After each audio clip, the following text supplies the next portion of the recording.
கிருபை நிறைந்த நல்ல ஆண்டவரே, இரக்கம் நிறைந்தவரே, இந்த நல்ல நாளுக்காக நன்றி ஐயா.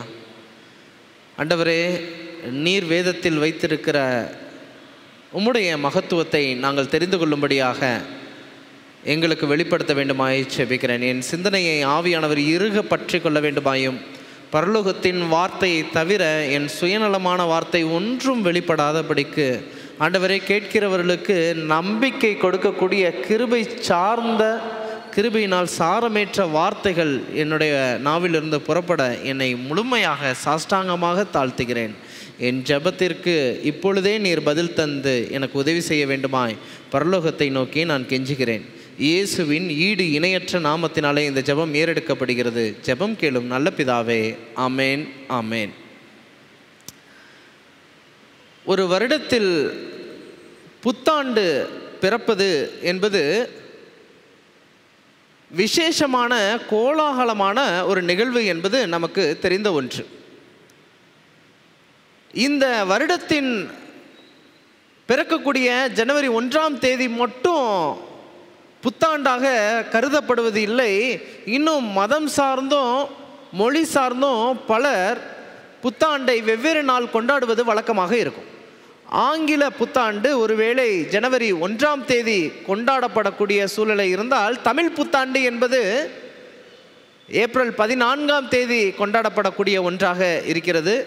இன்னும் தெலுங்கு மொழி பேசக்கூடியவர்கள் பார்த்தீங்க அப்படின்னா ஏப்ரல் மாதம் 9ஆம் தேதி உகாடி அப்படின்னு சொல்லுவாங்க. தெலுங்கு புத்தாண்டு, தெலுங்கு வருட பிறப்பு பார்க்க முடிகிறது.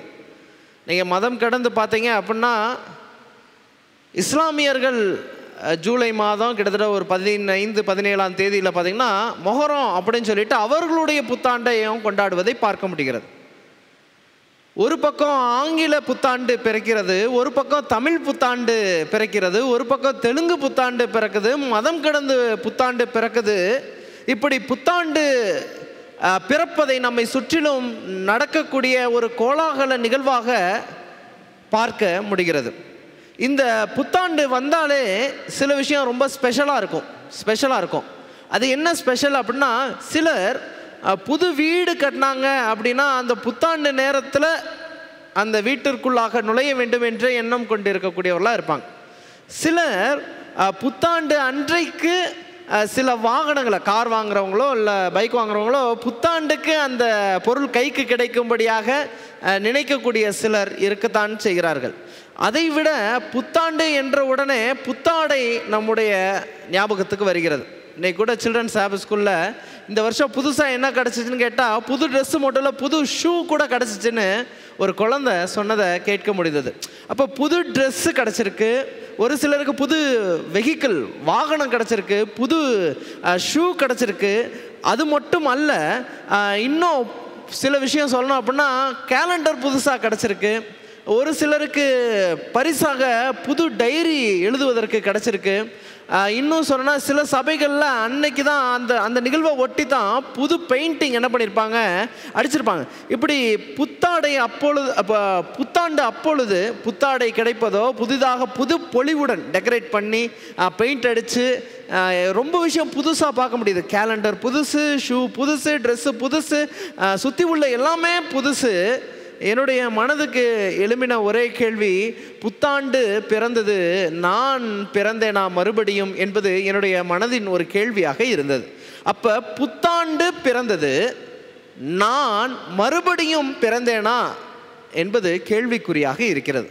புத்தாண்டு பிறக்கிறது, அதற்குள்ளாக நுழைந்து விட்டால் பரலோகமா, இல்லை மறுபடியும் நான் புதிதாக பிறந்தால் பரலோகமா என்றால் யோவான் 3ஆம் அதிகாரம் தெளிவாக கூறுகிறது, மறுபடியும் ஒருவன் பிறந்தால்தான் பரலோகம் என்று சொல்லுவதை பார்க்க முடிகிறது. அப்போ எனக்கு ஒரு கேள்வி வந்தது, புத்தாண்டு வேதாகமத்தில் முதலாவது எங்கே இடம் பெற்றிருக்கிறது? அப்படி ஒரு நிகழ்வு இருக்குதா? நியூ இயர் அப்படிங்கிற ஒரு நிகழ்வு வேதாகமத்தில் இருக்கிறதா? அப்படி பார்க்கும்போது ரொம்ப இன்ட்ரெஸ்டிங்கான ஒரு விஷயம் நான் படிக்க முடிந்தது. வேதாகமத்தில் புத்தாண்டு இருப்பதையும், வேதாகமத்தில் முதல் வருடமாக ஆண்டவர் நினைப்பூட்டுகிற ஒரு நாளையும் பற்றி நான் உங்களுக்கு சொல்ல வேண்டும் என்று ஆசைப்படுகிறேன். இந்த நிகழ்வை பற்றி படிப்பதற்கு யாத்திராகம புஸ்தகம் 12ஆம் அதிகாரம் 2ஆம் வாக்கியத்தை வாசித்து நாம் அதனை சற்று ஆழமாக தியானிக்க போகிறோம். இந்த தியானத்துக்கு யாத்திராகமம் 12ஆம் அதிகாரம் 2ஆம் வசனம் 1-2 வாசிக்கிறேன். கர்த்தர் எகிப்து தேசத்தில் மோசையையும் ஆரோனையும் நோக்கி, இந்த மாதம் உங்களுக்கு பிரதான மாதம், இது உங்களுக்கு வருஷத்தின் முதலாம் மாதமாய் இருப்பதாக. அப்போ ஆண்டவர் விசேஷமாக இஸ்ரவேல் மக்களை பார்த்து சொல்கிறாரு, மோசையும் ஆரோன்ட்டையும் சொல்லி மக்கள்கிட்ட போய் சொல்கிறாங்க, இந்த மாதம் உங்கள் வருஷத்தின் முதலாம் மாதம், ஃபர்ஸ்ட் மந்த் அப்படின்னு என்ன பண்ணுறாரு சொல்கிறார். ஏன் ஆண்டவரே இந்த மாதத்தை முதலாவது மாதம் சொல்கிறீங்க அப்படின்னா, அந்த மாதம் எகிப்திய கேலண்டர் படி அந்த மாதம் அவங்களுக்கு முதலாவது மாதம் கிடையாது. ஆனால் ஆண்டவர் ஸ்பெஷலாக ஒரு நோக்கத்துக்காக என்ன சொல்கிறார் அப்படின்னா, இது உங்களுக்கு முதலாவது மாதம் அப்படின்னு ஆண்டவர் சொல்வதை பார்க்க முடிகிறது. ஏன் ஆண்டவரே இதை முதலாவது மாதமாக சொல்கிறீங்கன்னு நான் வேதத்தை கொஞ்சம் தேடி தேடி படிச்சுக்கிட்டு இருந்தேன். ஒரு அழகான விஷயம் தென்பட்டது. என்ன தென்பட்டது அப்படிங்கிறத உங்களிடத்தில் பகிர்ந்து கொள்ள வேண்டும் என்று ஆசைப்படுகிறேன். இஸ்ரவேல் மக்களை பார்த்து ஆண்டவர் இந்த வருஷத்தில் இதுதான் முதல் மாதம், இந்த முதல் மாதத்தில் இந்த மாதம் உங்களுக்கு பிரதான மாதம், இது உங்களுக்கு வருஷத்தின் முதலாவது மாதமாக, இதுதான் ஃபர்ஸ்ட் மந்த் அப்படின்னு சொல்கிறார். ஏன் ஆண்டவரே அப்படின்னு பார்த்தா, இதற்கு முன்னும் பின்னும் இருக்கக்கூடிய நிகழ்வை நான் சற்று படிக்கணும்னு ஆசைப்பட்டேன். இஸ்ரவேல் மக்கள் 430 வருடமாக எகிப்தின் அடிமைத்தனத்தில் இருக்கிறாங்க. ஆண்டவர் அவர்களை மீட்பதற்காக என்ன பண்ணுறாருன்னா, வாதைக்கு மேல் வாதையாக ஊற்றுவதை பார்க்க முடிகிறது. கிட்டத்தட்ட 9 வாதைகள் முடிந்த ஒரு சூழல் அங்கே காணப்படுது. இப்போ 10ஆம் வாதை ஆண்டவர் அனுப்ப போகிறார். இந்த 10ஆம் வாதை தான் கடைசி வாதை. அப்போ இந்த 10ஆம் வாதை தான் கடைசி வாதை. இந்த 10ஆம் வாதைக்கு பின் அவர்களுக்கு மீட்பு ஏற்படுகிறது, விடுதலை ஏற்படுகிறது. அந்த விடுதலை ஏற்படக்கூடிய மாதம் உங்களுக்கு வருஷத்தின் முதலாவது மாதமாக இருப்பதாக அப்படின்னு ஆண்டவர் சொல்றார். அப்படின்னு ஆண்டவர் என்ன சொல்ல வரீங்க இதுலேருந்து அப்படின்னா, எந்த மாதம் எகிப்தின் அடிமைத்தனத்திலிருந்து நீங்கள் விடுவிக்கப்படுகிறீர்களோ அந்த மாதம்தான் உங்களுக்கு முதலாம் மாதம், அந்த வருடம்தான் உங்களுக்கு முதலாம் வருடம். அப்போ எது புத்தாண்டு, எது முதலாவது மாதம், எது முதல் தேதி அப்படின்னா நாம் ஒரு விஷயம் தெளிவாக புரிஞ்சுக்கணும். எந்த மாதம் நாம் எகிப்தின் அடிமைத்தனத்திலிருந்து, உலகத்தின் அடிமைத்தனத்திலிருந்து நம்ம விடுதலை ஆறமோ அந்த மாதம் தான் முதலாவது மாதம், அந்த மாதம் தான் புத்தாண்டு மாதம். அப்படி பார்க்கும்போது புத்தாண்டு பிறந்தது, புது உடைகள் கிடைத்தது, புது செருப்பு கிடச்சிருச்சு, புது கேலண்டர் கிடச்சிருச்சு, புது டெக்கரேஷனுக்குள்ளே நான் பார்க்குறேன், எல்லாமே என்னை சுற்றி புதுசாக இருக்குது. நான் மட்டும் போன வருஷத்தில் உள்ள அழுக்க நான் சுமந்துட்டு பழைய மனுஷனாகவே போகிறேன்.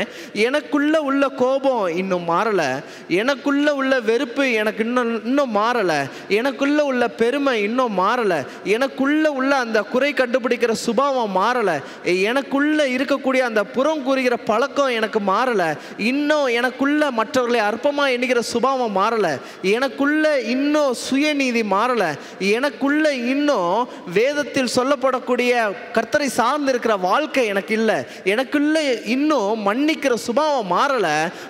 ஆண்டு பிறந்தது, நான் பிறக்காம பழைய மனுஷனாகிய நான் அப்படியே நான் போகிறேன் அப்படின்னா ஆண்டவர் சொல்கிறாரு, உனக்கு இன்னும் எகிப்தின் அடிமைத்தனத்துக்குள்ளே இருக்கிற இந்த மாதம் நீ இன்னும் விடுதலை ஆவதற்கு உரிய அறிகுறி இல்லை அப்படின்னா நம்முடைய வாழ்க்கையில் என்ன பிறக்கலை? புத்தாண்டு பிறக்கலை. எப்போ ஒரு மனுஷன் இந்த எகிப்தின் அடிமைத்தனத்திலிருந்து அவனுடைய ஜென்ம சுபாவத்தை விட்டுட்டு முழுமையாக அப்படிப்பட்ட அடிமைத்தனத்தை விட்டுட்டு போகிறானோ அன்னைக்கு ஆண்டவர் சொல்கிறாரு, அதுதான் உனக்கு முதலாவது மாதம். அப்போ ஜனவரி பிறந்தது, ஆனால் நான் பிறந்தேனா? புத்தாண்டு பிறக்கலை.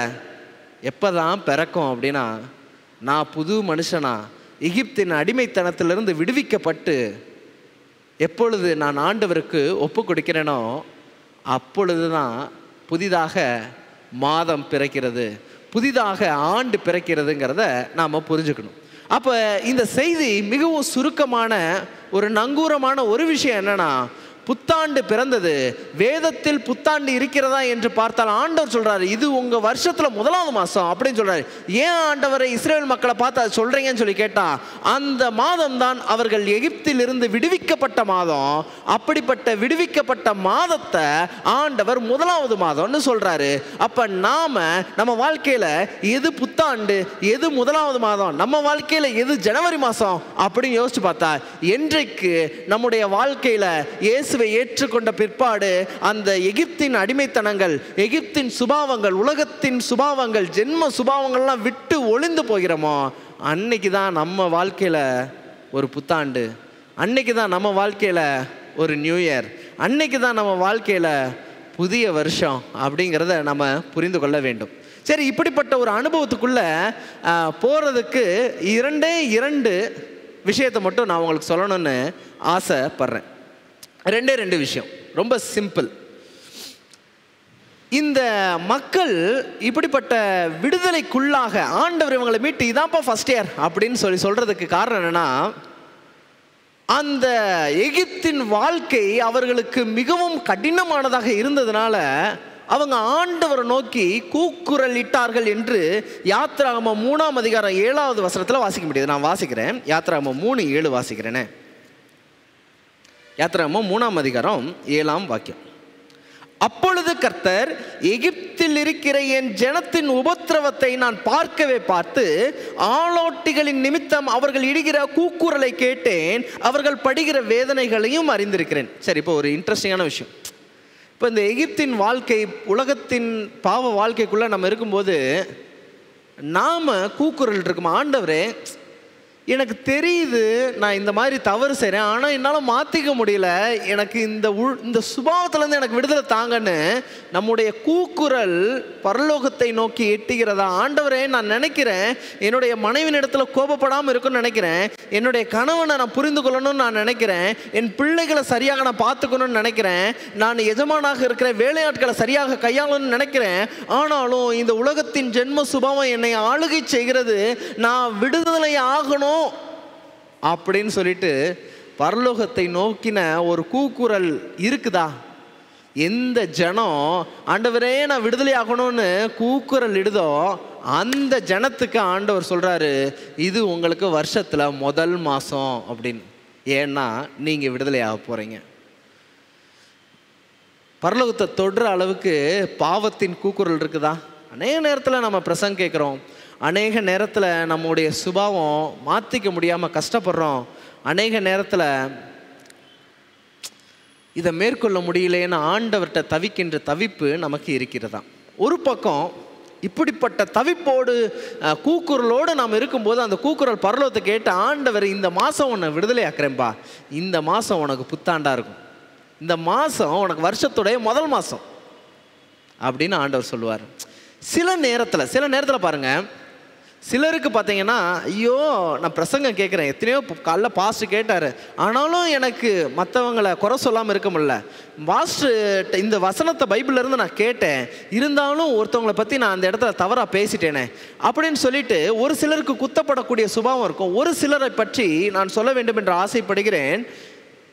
ஒரு சில நேரத்தில் நாம் இவ்விதமாக திருச்சபைக்கு வந்து பழக்கப்பட்டு பிரசங்கம் கேட்டு சென்று சில நேரத்தில் நாம் பாவத்தில் இருக்கிறோம், இன்னும் பரலோகத்துடைய தெராசு நம்ம குறைவாக காணப்படுறோங்கிற உணர்வே இல்லாமல் இருப்பதை பார்க்க முடிகிறது. இதுக்கு என்ன உதாரணம் அப்படின்னு சொல்லி கேட்டிங்கன்னா, நல்லா கவனிங்க. இந்த லூக்கா 15ஆம் அதிகாரத்தில் 3 உவமைகள் இருக்கும். ஒன்று காணாமற் போன ஆடு, காணாமற் போன வெள்ளிக்காசு, காணாமற் போன மகன். இந்த காணாமற் போன ஆடு தொலைஞ்சு போனோடனே தான் தொலைஞ்சு போயிட்டேங்கிறது தெரியும், ஆனால் திரும்பி வர அது தெரியாது. ஆனால் இந்த காணாமற் போன வெள்ளிக்காசை பற்றி நீங்கள் பார்த்தீங்கன்னா, அந்த வெள்ளிக்காசுக்கு தான் தொலைஞ்சு போயிட்டேன்னு தெரியுமானா தெரியாது, திரும்ப எஜமான்கிட்ட வரணும் அப்படிங்கிறது தெரியுமானா தெரியாது. ஒரு உணர்வற்ற உயிரற்ற நிலையில் இருப்பது அந்த வெள்ளிக்காசு. அந்த வெள்ளிக்காசு எதை குறிக்குது அப்படின்னா, அந்த வெள்ளிக்காசு வீட்டுக்குள்ளேயே தொலைஞ்சு போகுது.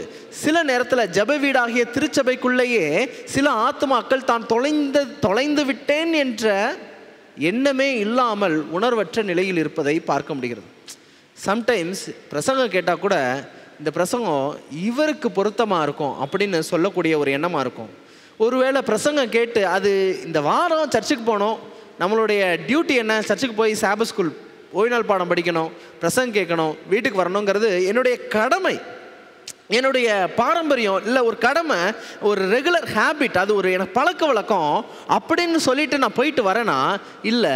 ஆவியானவர் பேசும்போது அவர் நீதியின் நியாயத்தையும் குறித்து பாவத்தை குறித்து கண்டித்து உணர்த்துவாரே. இன்னைக்கு எனக்கு பிரசங்கம் கேட்டு சர்ச்சிலேருந்து வரும்போது ஏதாவது உணர்த்திருக்கிறாரா? இல்லை. உணர்வடையாத வெள்ளிக்காசை போல இருக்கிறேனா? ஒருவேளை உணர்வடையாத வெள்ளிக்காசை போல இருக்கிறேன் அப்படின்னாலும் ஆவியானவர் இன்றைக்கு செய்தி மூலமாக பேசுகிறாரு. நாம் நம்முடைய வாழ்க்கையில் என்னென்ன குறைவுகள் இருக்குதோ அதை சுய பரிசோதனை செய்து ஆண்டவரிடத்தில், ஆண்டவரே புத்தாண்டு பிறந்தது, புதிதாக நான் பிறக்கலை, இன்னும் என்னுடைய சுபாவம் மாறாமல் இருக்குது, என் ஜென்ம சுபாவம் செத்து என் சுயம் மரித்து நீங்கள் எனக்குள்ளே உயிர் தள்ளணும், அப்போ புது மனுஷனாக நான் மாறுவேன், மற்றவர்களை அணுகிற அன்பு கூடும், என்னுடைய குணம் கொடுக்கிற குணமாக இருக்கும், என்னுடைய குணம் மன்னிக்கிற குணமாக இருக்கும், என்னுடைய குணம் இன்னும் மற்றவர்களை புரிந்து கொள்வதற்கு உரிய குணமாக இருக்கும். ஆண்டவரே புத்தாண்டு பிறந்துச்சு, நான் இன்னும் பிறக்கலாம் ஆண்டவரே அப்படின்னு நம்முடைய கூக்குரல் பரலோகத்தை எட்டும். அப்போ பரலோகத்தை எட்டும் போது ஆண்டவர் நம்மளை பார்த்து, அன்றைக்கி இஸ்ரேல் மக்களை பார்த்து சொன்ன அதே வார்த்தையை சொல்லுவார். இந்த மாதம் உங்களுக்கு பிரதான மாதம், இந்த வருஷத்தின் பிரதான மாதமாக இந்த மாதம் இருப்பதாக, ஏனென்றால் உங்களுடைய கூக்குரலை கேட்டு நான் உங்களை மீட்கப் போகிறேன். அப்போ புத்தாண்டு பிறந்ததா நம் வாழ்க்கையில் அப்படின்னா எப்போ நாம் எகிப்தின் அடிமைத்தனத்திலேருந்து விடுதலை ஆரம்போ அந்த மாதம்தான் நமக்கு புத்தாண்டின் முதலாம் மாதம். அப்படிப்பட்ட அனுபவத்துக்குள்ளே நம்ம போகணும். இப்போ இந்த விடுதலை ஆறதுக்கு ரெண்டாவது விஷயம், முதல்ல நான் சொன்னேன், we have to confess ourselves sinners. நாம் பாவிகள் என்ற ஆண்டவர்கிட்ட அறிக்கை செய்யணும். அது ஆண்டவரே பாவியாக இருக்கிறேன் என்ன மன்னிச்சிருங்க அப்படி மட்டும் அல்ல, நம்ம இன்னும் சுய பரிசோதனை செஞ்சு நம்ம வாழ்க்கையில் இன்னும் எங்கெல்லாம் குறைவு இருக்குது, ஆண்டவரே என்னுடைய நான் முற்கோபியாக இருக்கிறேன்னா, இல்லை இச்சை அடக்கம் இல்லாமல் இருக்கிறேன்னா, என்ற நீடிய பொறுமை இல்லாமல் இருக்குதா, இல்லை சாந்த குணம் இல்லாமல் இருக்குதா, இல்லை இன்னும் நற்குணம் இல்லாமல் இருக்குதா அப்படின்னு சொல்லிட்டு ஆவின் கனியினுடைய பட்டியல் என் வாழ்க்கையில் இருக்கிறதான்னு சுய பரிசோதனை செஞ்சு அது இல்லைன்னு உடனே ஆண்டவர்கிட்ட என்னை மீட்டு இந்த மாதம் என் வாழ்வின் முதலாம் மாதமாகவும் பிரதான மாதமாகவும் மாற்றி கொடுங்கய்யா அப்படின்னு சொல்லிட்டு நாம் இடும் கூக்குரல் முதலாவது கூக்குரலாக இருக்கணும். அப்படிங்கிறதான் முதல் விஷயம். இரண்டாவது விஷயம் என்ன அப்படின்னா, இந்த டெலிவரன்ஸ், எகிப்தின் அடிமைத்தனத்தில் உள்ள மக்களை மீட்ட ஆண்டவர் மீட்பதற்கு அந்த 10ஆம் மாதத்தில் ஒரு மேட்ரு ஒன்று சொல்கிறாங்க, ஒரு முக்கியமான விஷயம் சொல்கிறாங்க. என்ன முக்கியமான விஷயம் சொல்கிறாங்க அப்படின்னா, 1 வயதுக்கு உட்பட்ட ஆட்டுக்குட்டியை எடுத்து அதை அடித்து நீங்கள் குடும்பமாக உட்கார்ந்து புசியுங்கள் என்று ஆண்டவர் சொல்வதை பார்க்க முடிகிறது. இவர்கள் விடுவிக்கப்படுவதற்கு அந்த ஆட்டுக்குட்டி அடிக்கப்பட்டு குடும்பமாக உட்கார்ந்து சாப்பிடுவது மிக முக்கியமான பண்பாக இருக்கிறது என்று யாத்ராம 12ஆம் அதிகாரத்தில் ஆண்டவர் கொடுத்த கட்டளைகளை நம்ம பார்த்தா தெரிஞ்சுக்க முடியும். அப்போ இரண்டாவது நம்ம கருத்துள்ள பாடம், நம்ம படிக்க வேண்டிய பாடம் என்னன்னா, நாம் பாவத்திலிருந்து விடுவிக்கப்படணும், எகிப்திலிருந்து விடுவிக்கப்படணும் அப்படின்னா முதல் விஷயம் நம்ம கூக்குரல் இடணும். ரெண்டாவது விஷயம், நாம் என்ன உட்கார்ந்து குடும்பமாக புசிக்கணும் அப்படின்னா ஆட்டுக்குட்டியை குடும்பமாக உட்கார்ந்து புசிக்கணும். உடனே ஆட்டுக்குட்டி உட்கார்ந்து குடும்பமாக புசிக்கிறனோடனே அதான் நாங்கள் வாரம் ஒரு வேளை மட்டன் பிரியாணி உட்கார்ந்து குடும்பமாக தான் சாப்பிட்றோமே, இல்லை அது கிரில்லோ தந்தூரியோ பார்பிக்யூ சிக்கனோ இதெல்லாம் நாங்கள் குடும்பமாக தான் சாப்பிட்றோமே, அது அர்த்தம் அல்ல.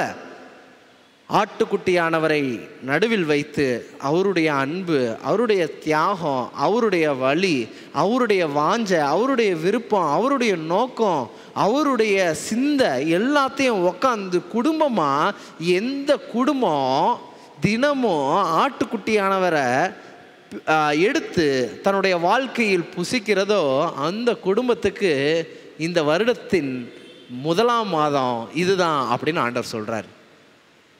அப்போ இந்த இஸ்ரவேல் மக்கள் விடுவிக்கப்பட்டதற்கான மிக முக்கியமான காரணம் நான் ஆண்டவர் சொல்லிட்டார், தெளிவாக சொல்லிட்டார். ஆட்டுக்குட்டி எடுத்து என்ன பண்ணணும், கொஞ்சம் கூட மீதி வைக்காத அளவுக்கு அந்த ஆட்டுக்குட்டியை நீங்கள் சாப்பிடுங்க அப்படின்னு. நாம் குடும்பமாக அநேக நேரத்தில் ரொம்ப பிஸியான டைட் ஸ்கெடியூல் இருக்கும். அதில் சிட்டியில் இருக்கிறவங்களாம் கையிலே பிடிக்க முடியல, எல்லாருமே இப்போ கையில் பிடிக்க முடியல. இவ்வளோ பிஸி லைஃப்பில் எங்கே ஆட்டுக்குட்டியை உட்காந்து சாப்பிட்றது அப்படின்னு யோசிக்காதீங்க. ஆட்டுக்குட்டியால் மட்டும்தான் விடுதலை. ஒருவேளை உண்மையிலே புதுசாக பிறக்கணும்னு நீங்கள் ஆசைப்பட்டீங்கன்னாலும் ஒரு உண்மையான புத்தாண்டுக்குள்ளே நீங்கள் போகணும்னு நினச்சாலும் ஒரு டிசிஷன் எடுங்க. குடும்பமாக உட்காந்து ஆட்டுக்குட்டியை நாங்கள் புசிக்க போகிறோம், வயிறார புசிக்க போகிறோம், மனசார புசிக்க போகிறோம். அப்படி என்னங்க ஆட்டுக்குட்டியை புசிக்கிறது? அது எப்படி, அது என்ன அப்படின்னா, மெடிடேட் அபவுட் ஜீசஸ். இயேசுவை பற்றி அதிகமாக பேசுங்க, வீட்டுக்குள்ளே அதிகமாக பேசுங்க. சரி, எப்படி பேசுறது? ஒருத்தவங்களை பற்றி தெரியாமல் பேச முடியாது. அநேக நேரத்தில் இயேசுவை பற்றி நமக்கு தெரிந்தது மிக குறைவாக இருக்குது. ஒருவேளை ஒரு கணவன்கிட்ட போய் மனைவியை பற்றி, உங்கள் மனைவிக்கு பிடித்த உணவு என்ன அப்படின்னு கேட்டால் சொல்லிடுவாங்க. மனைவிக்கு பிடித்த நிறம் என்ன கேட்டால் சொல்லிடுவாங்க. மனைவிக்கு பிடித்த இடம் என்ன கேட்டால் சொல்லிடுவாங்க. இப்படி அவங்களுக்கு பிடிச்ச விஷயம்லாம் கேட்டால் சொல்லிடுவாங்க. ஒருவேளை இயேசுவை பற்றி நம்மிடத்தில் ஒரு 10 கேள்வி, அவருக்கு பிடிச்ச கலர் என்ன, அவருக்கு பிடிச்ச நம்பர் என்ன, இல்லை அவருக்கு பிடிச்ச சாப்பாடு என்ன, அவருக்கு பிடிச்ச இடம் எது, அவருக்கு பிடிச்ச காரியம் என்ன அப்படின்னு சொல்லிட்டு ஒருவேளை இயேசுவை பற்றி பல கேள்விகள் கேட்டால் நம்மால் எல்லா கேள்விகளுக்கும் சரியாக பதில் சொல்ல முடியுமான்னு தெரில. ஏன் தெரில அப்படின்னா, we don't know about Jesus or we know less about Jesus. இயேசுவை பற்றி சில நேரத்தில் ஒன்றுமே நமக்கு தெரியல, தெரிந்ததான் நினச்சிக்கிட்டு இருக்கோம். இல்லை, இயேசுவை பற்றி எனக்கு ரொம்ப குறைவாக தான் தெரியுது. அப்போ இயேசுவை பற்றி பரிபூர்ணமாக எப்படி தான் தெரிஞ்சுக்கிறது அப்படின்னு நீங்கள் கேட்டிங்கன்னா, ஒரு சிறிய ஆலோசனை நான் உங்களுக்கு சொல்லுகிறேன். உங்களிடத்தில் சுவிசேஷ புஸ்தகம் 4 வேதாகமத்தில் இருக்கிறது. இயேசுவை பற்றி மிகவும் எளிமையாக புரிந்து கொள்ள வேண்டுமென்றால் ஏதாவது ஒரு சுவிசேஷ புஸ்தகத்தை எடுத்து அவர் செய்த அற்புதத்தை ஒரு நாளைக்கு ஒரு அற்புதமாகவோ, அவர் செய்த பிரசங்கத்தை ஒரு நாளைக்கு ஒரு சில வசனங்களையோ, அவர் செய்த உவமைகளை ஒரு நாளுக்கு ஒன்றோ நீங்கள் பிரித்து எடுத்து அதை பற்றி தெரிந்து கொள்வதற்கு வாஞ்சிக்கும் போது பரலோகத்தின் பரிசுத்த ஆவியானவர் உங்களுக்கு அவரை பற்றி உங்களுக்கு வெளிப்படுத்துவார் நான் நம்புகிறேன். 1.